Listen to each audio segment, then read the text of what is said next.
Hello, Neural Network listeners. Our names are Vasu Lakshmanan and Arman Priyadarshan, and we are your podcast co-hosts.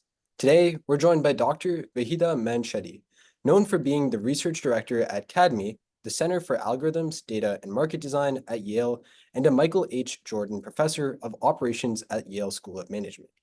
Dr. Manshadi, would you like to introduce yourself? Um, Hi everyone, my name is Vahideh Manshadi. I'd be delighted to talk to you today. My area of research is called operations research. You can think of it as a sub area of applied mathematics that tries to improve the efficiency of various business and societally relevant applications. It's awesome. What would you say motivated you to pursue these research interests? What is motivating me? Or yeah, what motivates you to pursue these research Yeah. interests? So what I liked about my field, so as when I was a student, perhaps your age, I was of course very interested in mathematics, and I'd like to spend my days thinking about hard math problems. And that was great. But over time, as I entered grad school, I wanted to see if I can use this kind of my interest in math in also something that is applied and can actually change the world in a tangible way.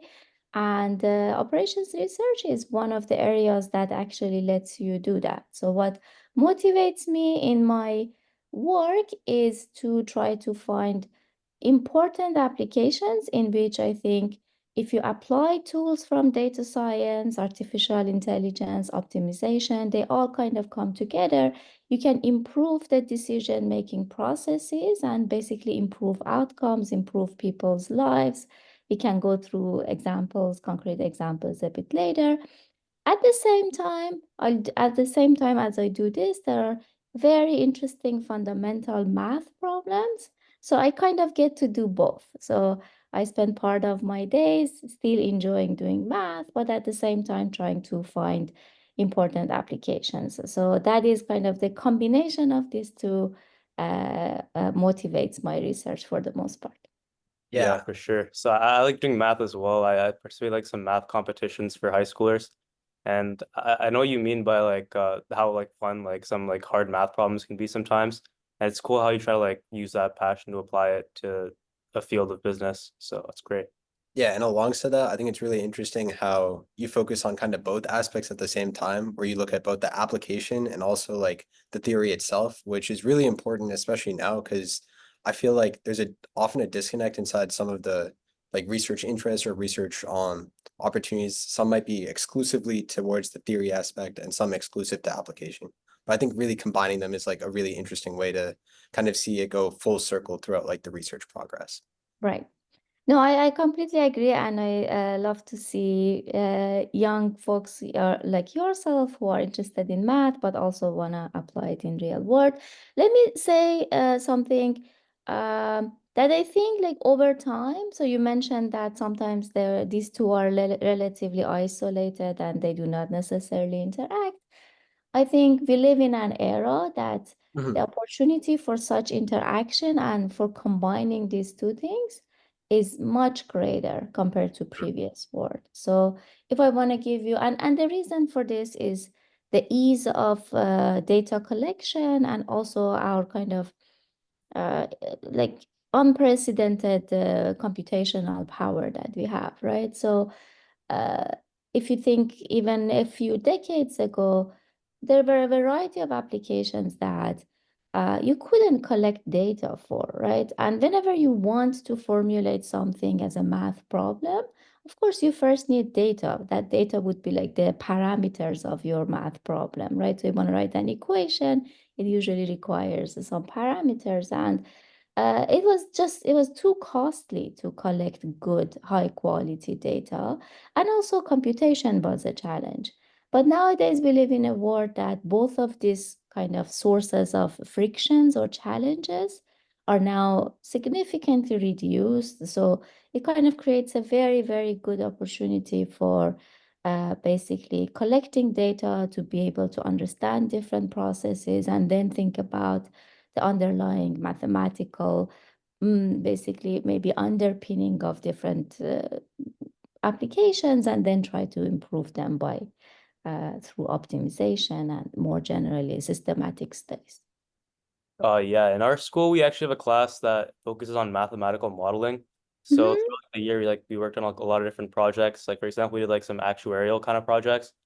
We did a competition called Modeling the Future. And as you mentioned, like, the data aspect of that was like the hardest part.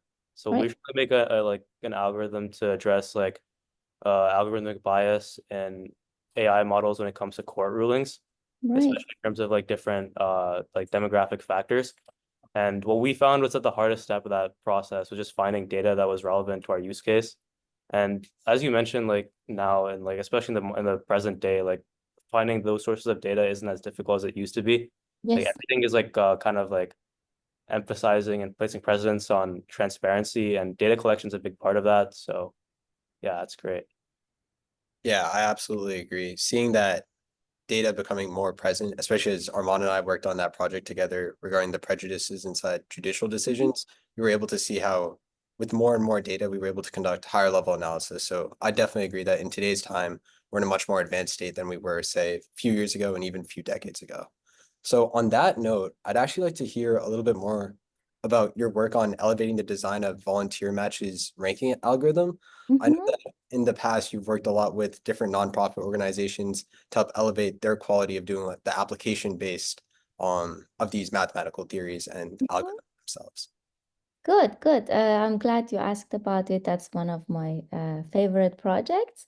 Just before getting into that, let me just quickly highlight that I think the world of nonprofits and government sector, public sector in general, would benefit maybe the most from this kind of the new era we are in terms of data collection and computing power, because again, those were areas that resources are usually limited. So in the past, people had to think hard whether to invest in data collection and this kind of like developing maybe algorithms and things like that. But nowadays, that those things are can be done with much less cost. I think it opens up a lot of opportunities.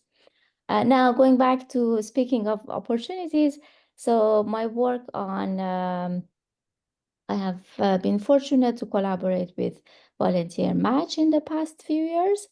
So first, let me tell you what Volunteer Match is.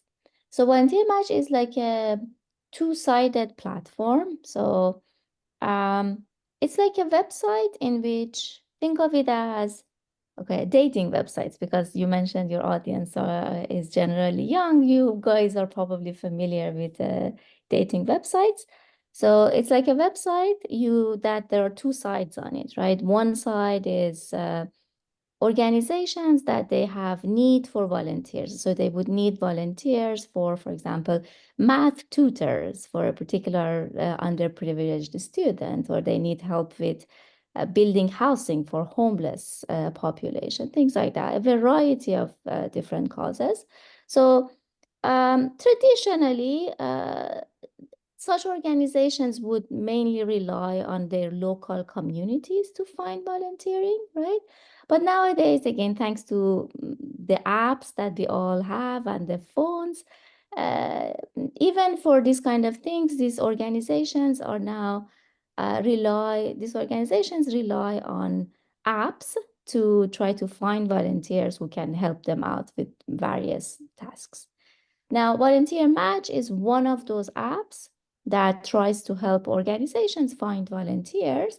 At the same time, there are volunteers who want to want to contribute to a variety of causes. So Volunteer Match again helps both sides. It's a two-sided platform. And so it is the largest one we have in the US, and we are talking about like over 1 million visitors to this website. So it's not like a tiny app. And I've been always interested in volunteering problems. So a couple years ago, I reached out to them. We started discussing their work and also what we can contribute. And one of the problems they mentioned to us early on, I should say one of the challenges they mentioned was that they were happy that they get so many visitors, so many volunteers visit their platforms, but they kind of felt that they were a little bit puzzled that there's still a bunch of organizations who do not get enough attention from these volunteers. So they do not end up getting volunteers. They actually use an interesting term. They said, we have a bunch of organizations that they need more love. So they're on our platform. For whatever reason, they're not getting enough attention. So with kind of that in mind, we started looking at their data, right? And that again goes back to the point from earlier that because everything is done through a platform, the data gets collected automatically, right? So if you decide to do this kind of projects, you don't need to start a costly data collection phase anymore, right? So data is there, right?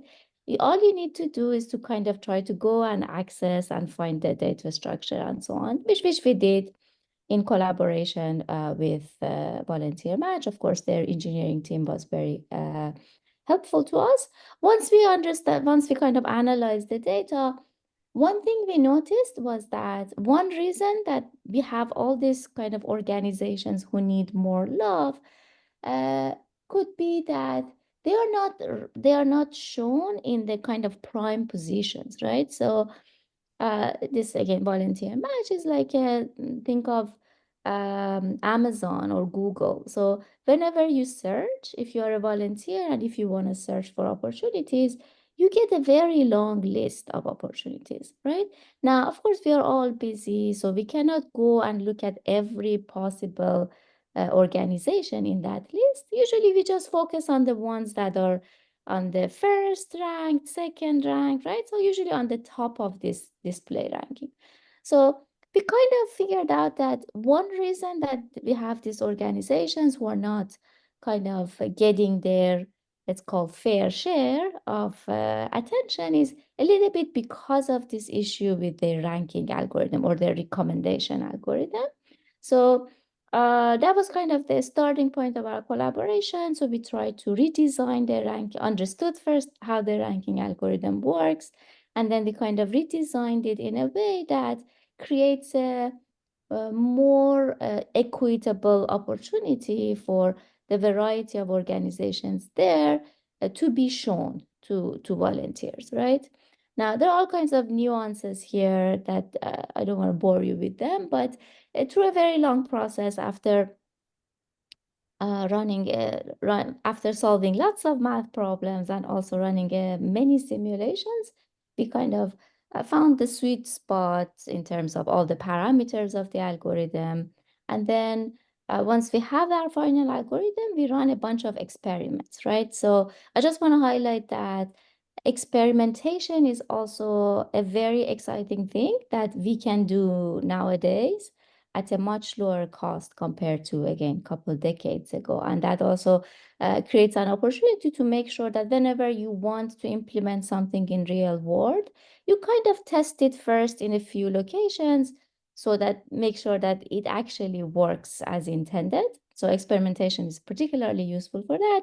And that's exactly what we did. We first ran a few experiments, and then after we were sure that our intervention, our new design is effective, then we kind of rolled it out nationwide. That's great. Like in our school, we have like a required like community service hour requirement. So it can be like hard finding opportunities that kind of resonate with us, as well as finding ones that aren't at like the top of the list and finding stuff that we actually find meaningful. So having like an algorithm like that sounds like it'd be like a great cause, and like the work you do with that's like really interesting. All right, very nice.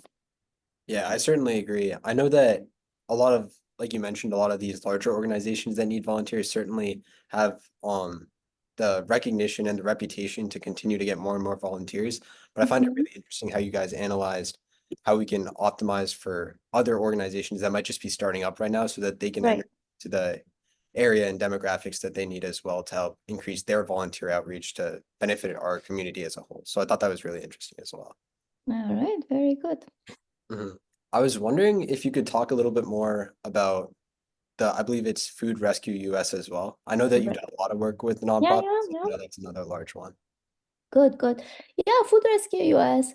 On a high level, again, the idea is to use the power of internet for crowdsourcing kind of important societal tasks that are kind of not one person can handle, right? So we need many, many people, and crowdsourcing is a great way of getting many people. So the story of Food Rescue US is that um, in the US and in many other countries around the world, there are two challenges that coexist, which is a little bit counterintuitive.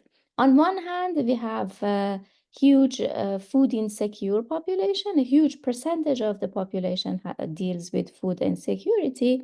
At the same time, we waste a lot of food. So like 30 to 40% of the food is wasted in the US.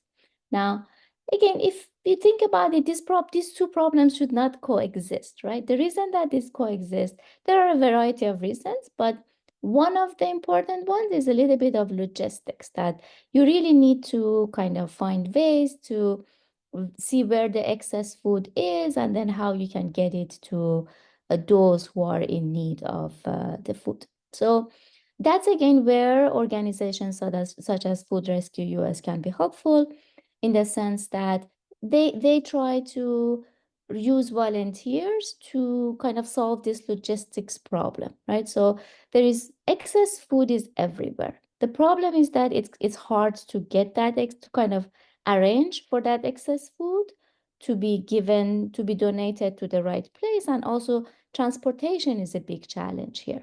Now, Food Rescue US, what it does, it again tries to solve these two problems. It's an app. Think of it as like a volunteer management style app. What it does is that it first finds donors go there. They say that, hey, I have this excess food I want to donate. And the Food Rescue US first finds a recipient for it. So it's, let's say, a local shelter, right? And then once they kind of coordinate between the donor and the recipient, now they need someone to take care of this transportation. So, and that is where they're going to rely on volunteers. So they basically try to announce this possibility that, hey, we have this need, that this food needs to be transported from this donor to this recipient, and they are kind of looking for volunteers to do that. So that is the main role that the Food Rescue US plays, and our work with them revolves around how they can best use their volunteers without really overburdening them. So what we try to help them do is kind of rely on their data, on their historical data, to kind of understand the pattern of, kind of try to understand like the schedule of volunteers. So just to give you a simple example, let's say I am a volunteer. I usually do volunteering work on Monday, right? So that kind of tells us that I'm probably not available on a Thursday. So there's not much of a use if you call me on a Thursday and ask me to do something, right? So, but this is particularly helpful because you're kind of avoiding an extra and like an unnecessary contact to a volunteer, right? But at the same time, saving that volunteer for the right time. And by doing this, you can basically increase your efficiency and impact a considerable amount.